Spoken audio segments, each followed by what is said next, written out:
Well, I got the chance to speak with Tammy Edminster with the Indianapolis Public Library and Scott Jans with Arts for Learning Indiana about this year's summer reading program and artist workshops. So, Tammy, let's start with you. I feel like I should not just ask what's new, but what's different with the summer reading program this year? Sure. There is a couple of big differences.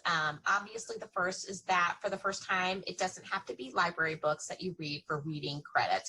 So pre-COVID, actually, we had made that decision just to make sure that people can read whatever they want, whenever they want. It can be graphic novels you have at home, comic books, whatever you have. So it's a matter of just reading what you want when you want. I've been quoting you in my own household with my own children, like, hey, it doesn't have to be a book, just read some words. There you go. So, Scott, Arts for Learning, I know you guys have been around for decades, really expanding and getting art into as many hands as possible. How are you involved this year? Sure. So we're partnering with the library on the summer reading program, providing some workshops with our teaching artists. So they'd be arts integrated. How do you practice art and learn literacy skills, essentially? So what sorts of things are going to be part of these workshops? Yeah.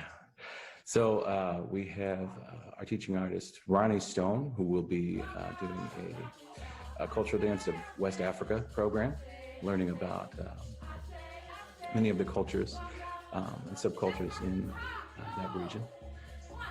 We will be showing Jingo de la Rosa and his comic books for comprehension. Again, drawing, learning those words, really picturing yourself in the art and learning literacy through that, as well as Usha Sirmale will be doing a Mendi workshop. I'm really glad you pronounced all those, and I didn't have to do that. So, but Tammy, this is how reading programs, A, have had to adjust, and B, actually would go in this direction maybe despite COVID. We're having to draw in those readers, that next generation of book lovers and word lovers, right? Right, exactly. And again, audiobooks count too. So you can check those things out for free. And those have been available via the library without being open. That's kind of that other resource that is really convenient for folks who have the access in the internet. And the programming side of it was completely new. And I think we all learned a lot going through that process, trying to make things virtual.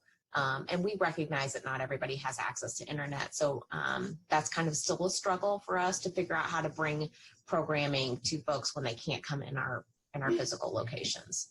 But we're working on it. There you go. That's exactly all you can do. I've been speaking with people for weeks who are talking about whether or not things will go back. Do you think you're learning things that will forever or perpetually become a part of the program for summer? I think we hope not virtually. So, I think at some point, we have to hope for a vaccine or an antiviral soon for COVID-19. But I think particularly for kids, it's difficult to make them practice social distancing. Sure. So I think it's good that we have these other opportunities. For grown-ups, you might be able to have some more in-person programming because you can expect a grown-up hopefully to kind of, maintain a little social distancing. Oh, Tammy, some of these adults can't do much of that either. So what about you, Scott? I've seen orchestras, I've seen artists doing things through Zoom and Skype and FaceTime. Do you see a shift that's going to stay or not? Oh, absolutely. Yes. We are working towards long-term shifts here. It's greater accessibility. We are a state serving organization. We can be more easily a state serving organization. Meeting kids where they're at has always been our mission. Kids are at home right now.